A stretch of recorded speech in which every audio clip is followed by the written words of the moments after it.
We are recording. Hello, listeners, wherever you are, and welcome to Fix This Flick, a podcast where two avocado toast loving and lazy millennials deconstruct your favorite films and tell you how we'd make them better. I'm your host, Ali, and for the second episode in a row, my regular co-host, Rob, can't join me, but I've got his assurances he shall return in the near future.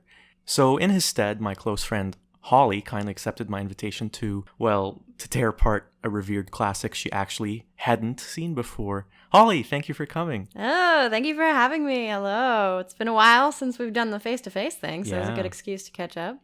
Indeed, it's been too long, with the pandemic and all that. But it seems like us in Canada are thankfully past the worst, and hopefully that continues to be the case.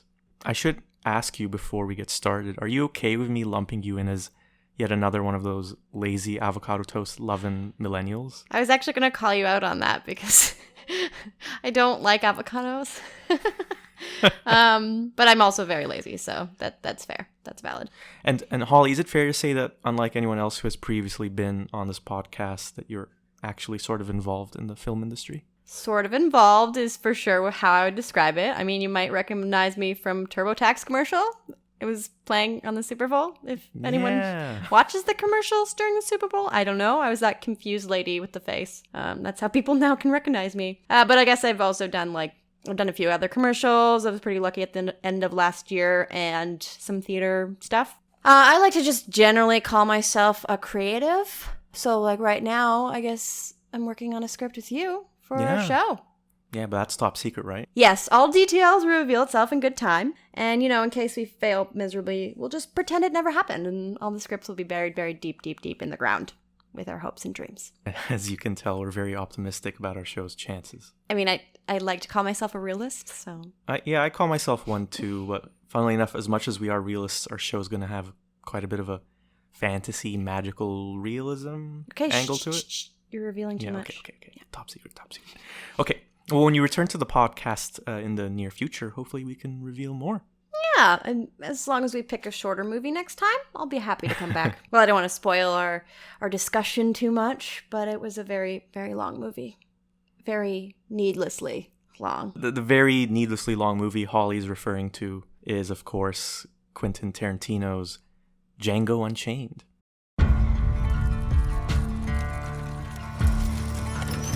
Whoa. Good cold evening, gentlemen. I'm Dr. King Schultz. What kind of doctor? Dentist? Amongst your inventory, I've been led to believe is a specimen I'm keen to acquire. What's your name? Django. Then you're exactly the one I'm looking for. Hey, no sale. Oh, very well. Please, no! When I hear the trumpet sound, If I were you, I'd take that winter coat. right out of the ground. You kill people, and they give you reward? Badder they are, bigger the reward. I'm looking for the Brittle brothers. I know what they look like, all right. They sold my wife, but I don't know to who. You help me do that, There ain't no grave. I'll give you your freedom and take you to rescue your wife. Where we going?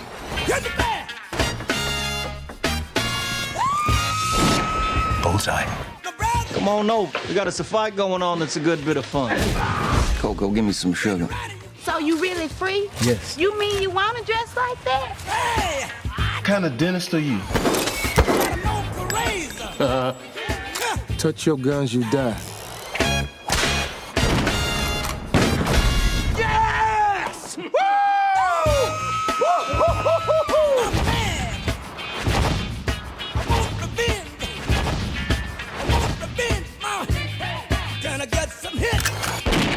I like the way you die, boy. Gentlemen, you had my curiosity, but now you have my attention. What's your name? Django. The D is silent. Directed by Quentin Tarantino of Pulp Fiction fame, Django Unchained stars Jamie Foxx as Django, a freed slave bent on rescuing his still enslaved wife, who he hasn't seen in years. Django is aided by a German bounty hunter on this quest as the two journey across a savage and horrifyingly racist pre-Civil War America. The two manage to track down Django's wife, finding out she is now owned by a cruel plantation owner in Mississippi. They hatch a scheme to save her, but not everything goes to plan. So that's Django Unchained. You know, I'm just realizing now it was kind of a risk inviting you to do this podcast about a movie you hadn't seen before. I mean, imagine if you had actually loved it. That might have been fun, maybe. Yeah, I mean, it would have just been two people yelling at each other, otherwise known as American politics or dinner with my mom. Burn. but yeah, I had a hunch it wouldn't be, up your alley. You chose wisely. I really didn't like this movie. And just for some context, Django Unchained was a massive hit when it came out in 2012. It's actually Tarantino's highest grossing movie of all time. It won 2 Oscars and has been definitely elevated to the status of a modern classic. I looked it up last night, and Django Unchained is actually number 59 on the IMDb Top 50, which is astounding. I mean, I really don't get it. Well, but we'll unpack the movie to figure out why it was so popular and what we didn't like about it. And we'll discuss what worked for us too, and we'll see if we can think of a few things that would improve Tarantino's work. A blasphemous proposition for his most diehard fans, I'm sure. And then we'll pass our final judgments on whether the movie is fixable or damaged beyond repair. And we should mention, spoiler alert from here on out.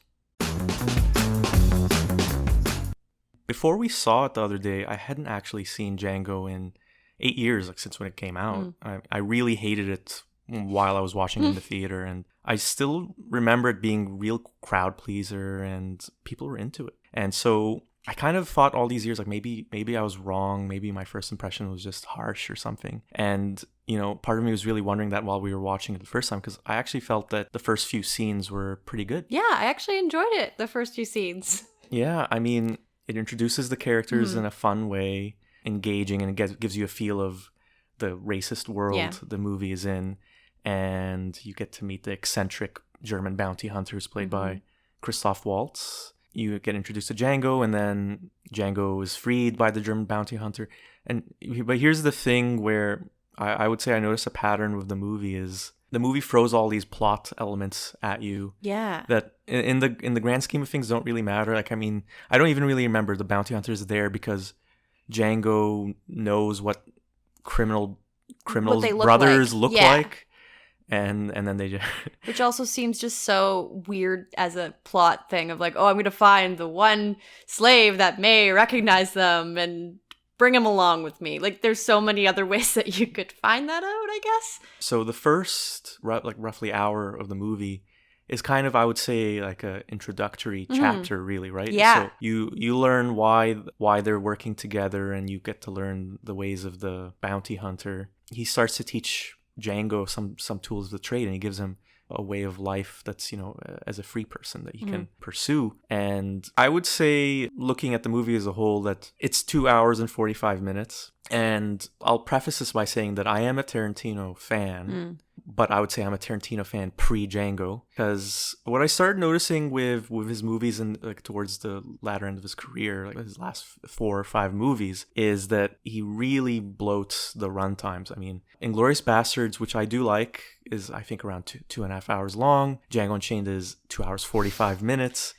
The movie he made after that, The Hateful Eight, is, I think there's a version of it that's 3.5 hours long. Why? And Once Upon a Time in Hollywood is, I don't think it's that long, but it's around there. And he strikes me as, me speaking as a writer, he strikes me as someone, because Tarantino writes all of his movies, he strikes me as someone who just loves his writing and can't bear to cut anything out of it. So it ends up just diluting the quality in the end. And it really, really shows in the first hour of this movie. The main thrust of the movie is that he wants to save his wife, and she's a slave of this plantation owner who's played by Leonardo DiCaprio, Calvin Candy, who we don't even meet until an hour or so in. Even longer, yeah. Maybe even longer, yeah. Which, again, I'm okay with, but, I mean, there's a few scenes in the first hour that you get introduced to the bounty hunter's methods, and he has a way with words, and he comes up with stories to get out of sticky situations. And those do inform who Django becomes later on. But I can think of just 2 scenes that could easily be cut, and that's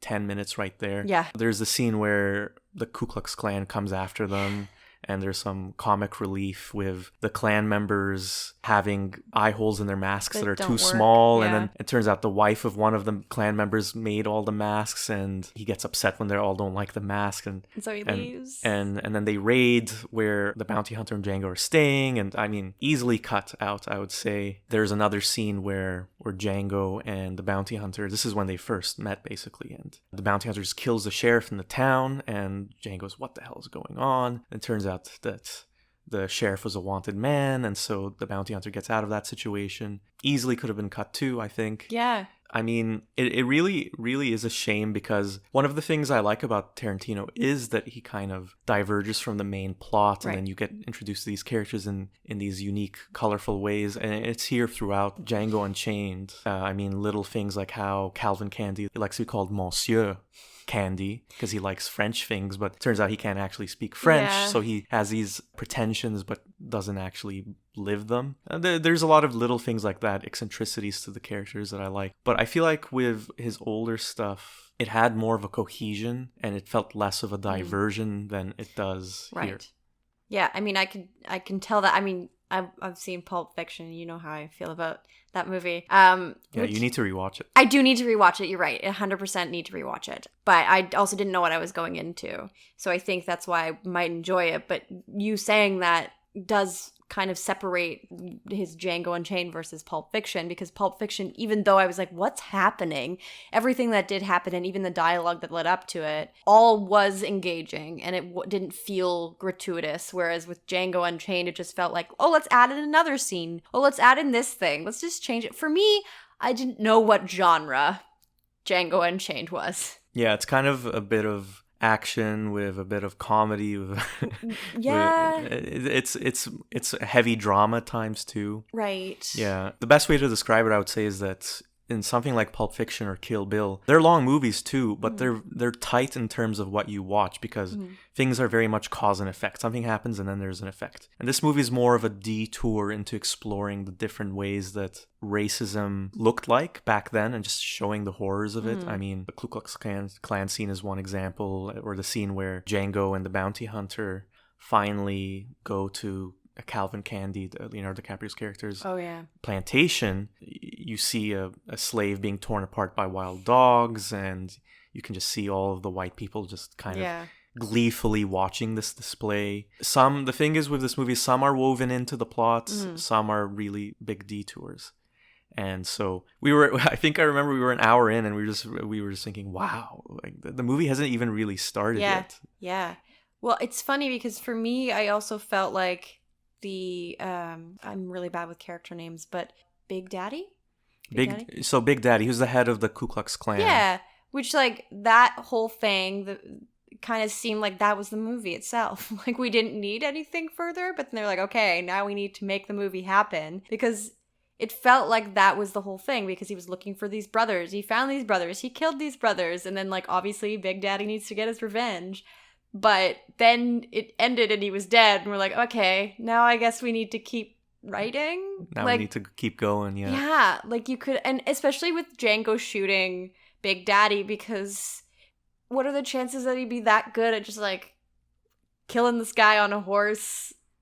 I don't know. It just seemed I'm very bad with details, so maybe he was a gunsman. I don't know. I don't think it was really mentioned. I think it's just implied when Schultz, who's a German bounty hunter, just said remarks that, oh, you're a natural. Oh, okay. Yeah. But even then, it's a stretch. But I mean, those things, I'm okay with those things sometimes. Okay. I guess the other thing that the introduction of this movie does is it shows us what the real goal of Django is in this movie, and it's to save his wife. Yeah. Broomhilda, who's played by Kerry Washington. That's where I'd say one of my main problems with the movie is that the emotional core of Django Unchained is the separated couple who were torn apart because of slavery and cruelty of white people. And he just wants to get her back. The thing is, we never really get a sense of what their relationship was like. We don't get a sense of what their lives were like together. Tarantino pretty much exclusively utilizes flashbacks, very brief flashbacks, most of which are just her being tormented or tortured or beaten or whipped, I think. Yeah. And Django pleading to have her not get branded. I think she gets branded as well. And that's really it. And after the first few flashbacks, he starts seeing visions of her, like visions of her naked in the water. And that kind of cuts the essence of what I feel like this Broomhilda character is. She's not really a character on her own right. She's just this fantasy for Django to strive for. And Schultz really likes the passion that Django has for Broomhilda, and he tells him the story about how Broomhilda was actually this character in this famous German folklore, and a hero goes to save her in this legend, and Django's supposed to be this hero, and that's why he wants to help him, which is all fine and good. But I really, if I want to mention a fix here, I really wish the movie would have had just one scene or two scenes where it's just them together and, you know, enjoying life or trying to find happiness any way they can. Maybe a prologue, I don't know, something.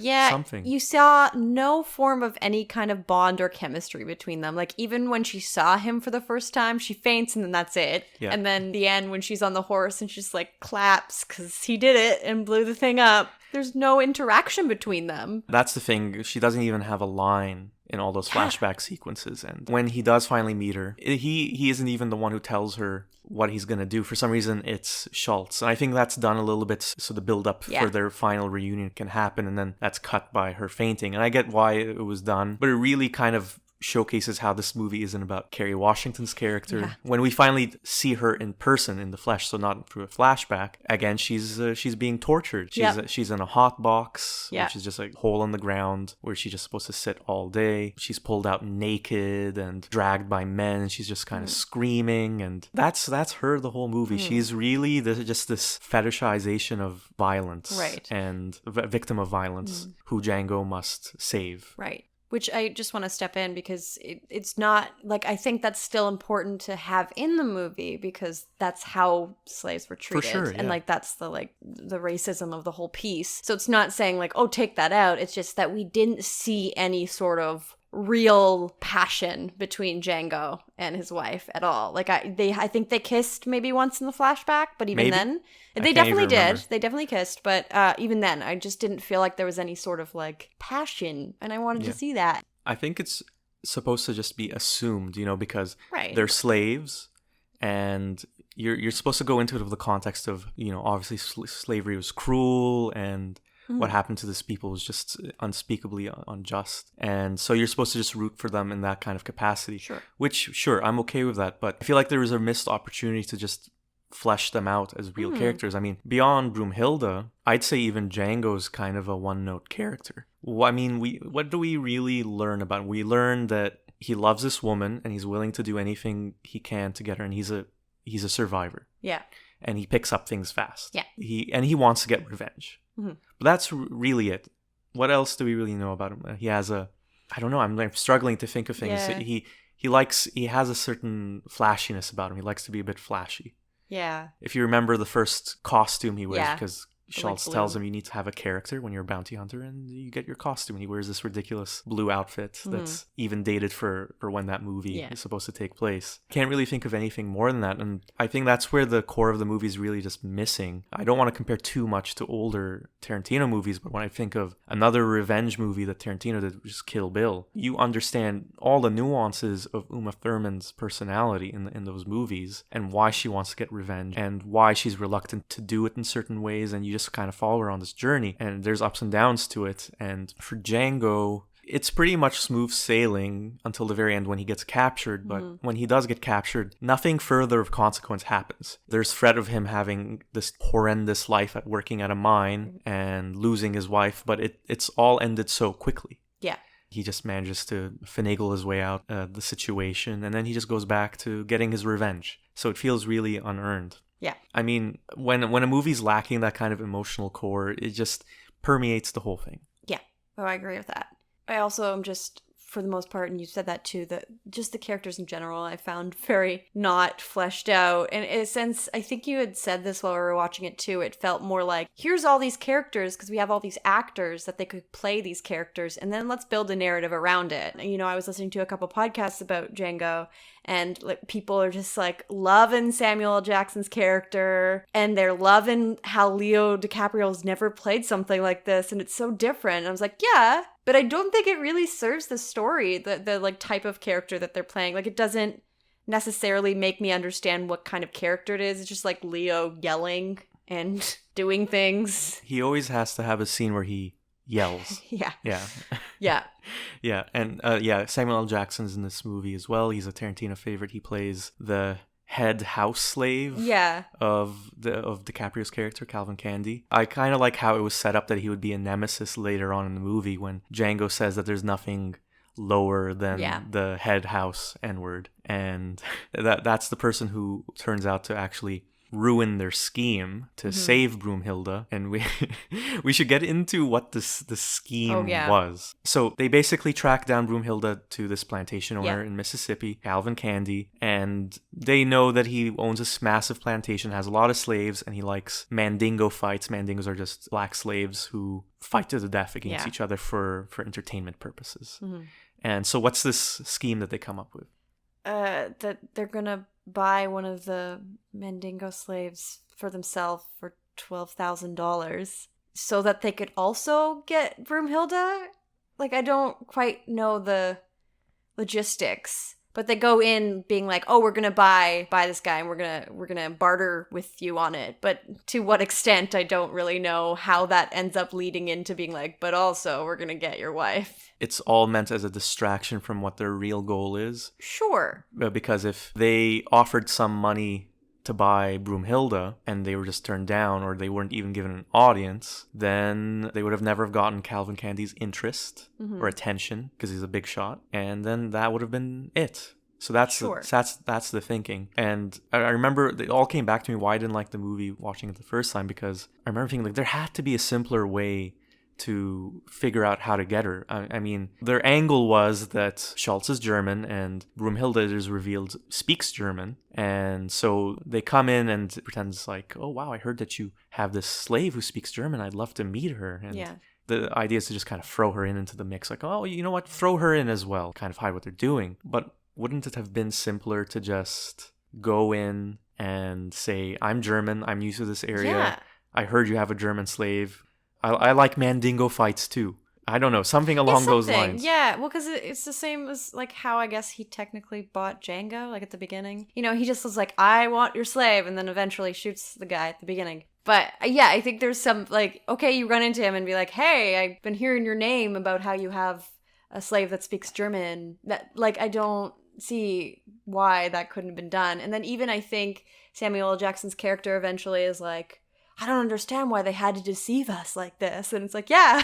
Yeah, that's then, speaking for us, really. Yeah, and then everyone gets shot. So it's just like... Yeah. What really muddles the plan is that Django comes along and he pretends to be this big shot Mandingo expert who's helping Schultz figure out which Mandingo to buy from Leonardo DiCaprio's character. And he's the one who arouses the suspicions because Stephen, who the name of the slave played by Samuel Jackson, he can just tell there's some kind of relationship between Django and Broomhilda, and he figures it all out pretty quickly, intuitively, which I liked. He kind of figured it out. But I mean, if they had just not brought in Django in the first place, it wouldn't have aroused suspicion at all. This doesn't seem like a big deal, really, and it's one of those things where just go with the flow of the movie, which I think is what a lot of the people who like the movie do. It reminded me of how this movie was clearly designed backwards. Yeah.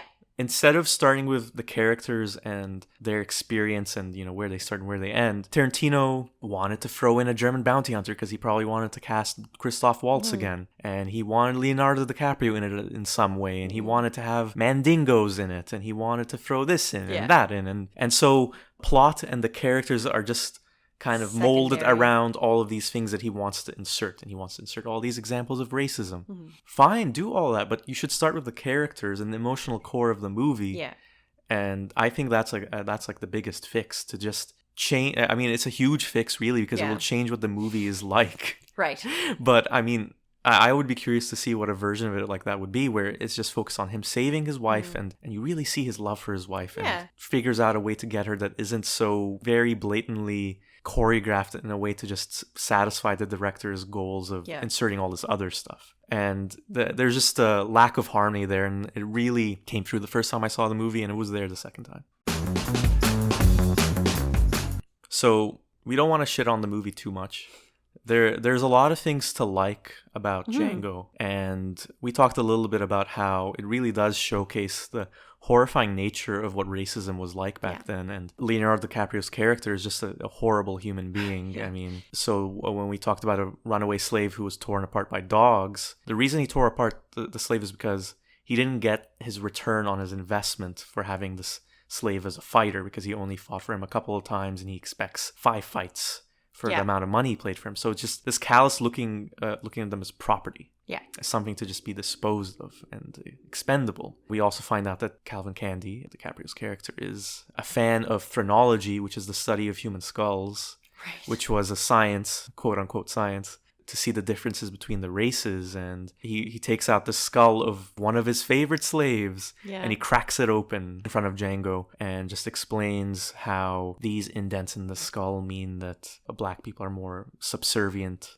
than, you know, white people. And that explains why they just accept their fate when, as Candy says, if I was in that position, I would slit my master's throat right away. This is all real stuff. So in that sense, the movie is really educational because it really showcases to you what the reality it was of just how disgusting people's thoughts were and how they justified their behavior. Schultz, it bugs him. That's the thing about Schultz, is that throughout the movie we see that he has a soft side for what happens to slaves. We see that he's really a product of his times. That's where, you know, in the climax of the movie, what ends up happening is Samuel Jackson, he reveals the plot, and then they get found out, and then there's a big shootout.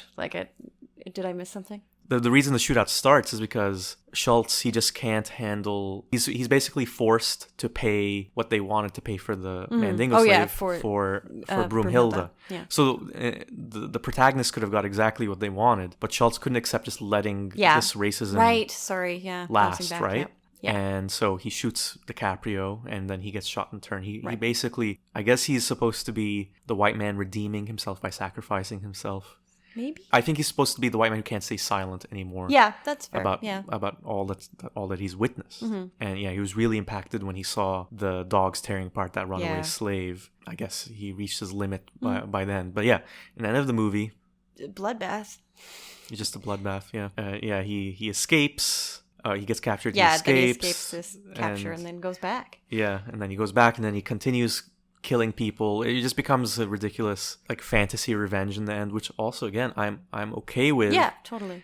But why did it need to be so long and dragged out? Or why did it need this interim of him surrendering himself and then coming back? Yeah. I remember the first time I saw the movie, I couldn't believe that it just had this interruption where Tarantino actually has a cameo in this movie as an Australian for some reason, and he gets blown up by Django because he's holding some dynamite. I mean, I guess the scene is there because other slaves see what Django's doing and they're just inspired. Yeah. But I mean, all these things could have been woven in a much tighter, more cohesive way. So by the time we come to the end of the movie, we're just like, is it over yet? Yeah. Is it over yet? Okay, we get it. He got revenge, and he shot all people who tormented his wife and all the racists he can find. So I guess there is a catharsis in there as an experience, as a movie. I just feel it could have been more effective if it was just tighter, and if you actually flesh out your characters. Yeah, I agree. Yeah, I don't think it was a terrible movie. I wouldn't watch it again, but I do think that it could have been easily trimmed to an extent that it was enjoyable for me. And I really feel bad for Kerry Washington, who's a great actor. And in this movie, she has literally nothing to do. There's a scene towards the end where Steven pulls down back of her dress to reveal all her scars just to upset Django. And that's the essence of the movie right there. She's this thing to trigger him, to spark his revenge. And she's just a tool. Yeah. It's really a shame because there's an opportunity there to have a great female character. Imagine that film from her point of view. I almost wish it would have been from her point of view. And I mean, the great performances elsewhere, like Samuel Jackson, I think he really enjoyed being the comic relief. Yeah, of just being this ridiculous, self-loathing slave. Also, I really don't understand DiCaprio's character's obsession with his sister. I don't understand why that was part of the movie. But hey. It's just color, I guess. It's just there for the sake of being, it's just to show he's weird. I don't know. I guess. I guess it doesn't really matter, but it's one of those things Tarantino does where he just adds details to a character, and that doesn't necessarily inform anything. But When you mentioned that people really love this movie, I can see why. There is a lot to like. It has a clear visual style to it that's something that's clearly well thought out and impactful. It's more, I think, the ideas that the movie brings about and how it's packaged in an entertaining way that I think really attracts people to this movie. It's all there. It's just a shame that in the grand scheme of things, it's really an emotionally lacking movie. I mean, you could say it's a fun revenge fantasy when I felt it had potential to be so much more, and when just the sheer length and all the meandering of it really took away from it, not to mention just the sheer silliness of that core scheme that they concoct that we already talked about. So on to final judgments, Holly. So would you say this movie is fixable or damaged beyond repair? No, definitely fixable. And I also said that earlier too. I think it's just regarding editing and cutting. And I think what you said, it is Tarantino being like, I don't want to cut any of my precious dialogue. But he also has some great dialogue in Pulp Fiction that like is short enough but gets the like point, has that heart to it. So you don't need to make it so extravagant and like, yeah, it's just scenes that were in there for like, oh, I want this scene in here, so I'm putting it in here. So I think the movie can easily be fixed with just cutting. I think I agree with you. It is fixable. Mm-hmm. I would say cutting, yes. I would also add that more attention needs to be given to the emotional center of the movie. The relationship between Broomhilda and Django should be emphasized more and take the place of all the superfluous stuff with Ku Klux Klan, Big Daddy. That character could have probably been completely cut out of the movie. Yeah. It's not quite as easy of a fix, but I would say maybe making the movie something more along the lines of Broomhilda's experience. Yeah, well, yeah, you said that too. Yeah, maybe making the first half Broomhilda's experience and the second half Django's, something along those lines, where you can accomplish all the things you want to accomplish with this movie, but instead of just having this gratuitous, violent stuff at the end. Yeah, I just feel like there's ways of having those things without leaving the movie feeling hollow. At the same time. Yeah, I'd agree with you. I think fixable. Yeah. Yep.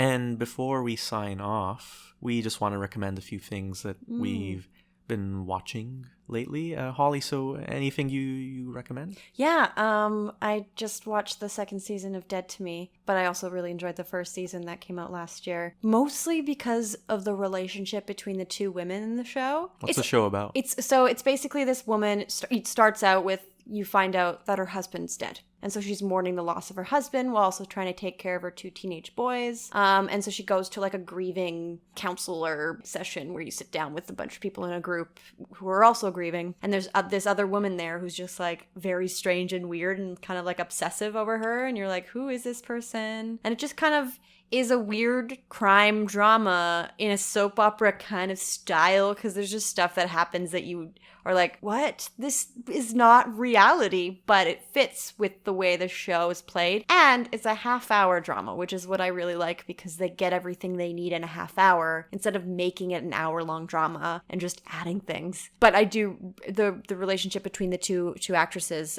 Christina Applegate and I should know the other woman's name, but they're both very fun, and it feels like almost the second season at least feels almost, there's times that it's like improvised just because of the way their dialogue flows, and I just really think it's a really well like written, so it just feels very realistic. Yeah Cool. And is it on Netflix? It is. Yeah. Okay, cool. Okay. I want to recommend something I saw just last night, actually. It's an old movie. It's from the 40s. It's called The Red Shoes, and it's all set around this traveling, world-renowned ballet company. And here's the thing, like, I'm not into ballet, I'm not into dance, and I still found this movie really riveting. It's based on a Hans Christian Andersen fairy tale called The Red Shoes as well. And the basic idea is it's about a woman who finds these magical red shoes, and when she wears them, she just has to dance, and she can't stop dancing until she literally drops dead. The movie is about this ballet company that decides to stage a ballet about this, and we just follow the life of this ballerina whose own struggles kind of mirror the struggles of the girl in the ballet. And a lot of the movie has to do with how much you dedicate yourself to the pursuit of your art, whatever that is, and how much you just devote to, just love or just simple happiness. And I thought it was a really interesting exploration of that dilemma. How much do you devote to your art? How much of yourself do you put into something like that without it being, self-destructive? And I thought it was amazing. And there's this section halfway through the movie where you just see this performance that's of this ballet, The Red Shoes, where it's just mesmerizing, really. And this is coming from someone who's not a ballet fan. So yeah, I really liked it. I'd recommend it. I don't think it's on Netflix. This one might be a hard one to find, but worth it if you're interested. So that's our episode. Thank you so much for joining me, Holly. I really appreciated you coming in, filling in for Rob. I hope I did him justice. You did indeed, yeah. Okay. And I promise next time you come here, it will be a shorter movie that we watch. I'll keep it under 2 hours, I promise. Thank you. Yeah, so we'll be back again soon. Thank you again, Holly, for coming. This is Fix This Flick, and we'll be back soon.